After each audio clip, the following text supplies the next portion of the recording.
Assalamu alaikum.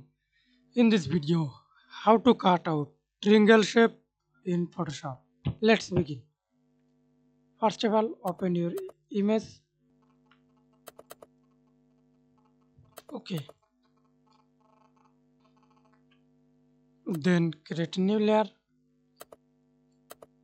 Right click, use polygon tool and click sides 3 for rectangle.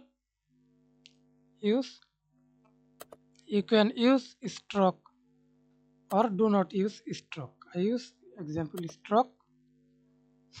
Then hold shift, click and drag on your mouse.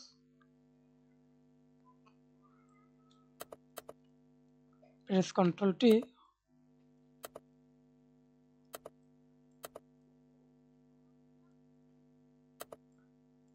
Rotate,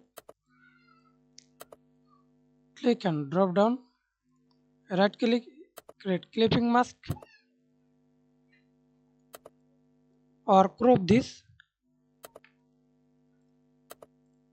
Hold Ctrl, selected this rectangle, then create a layer mask.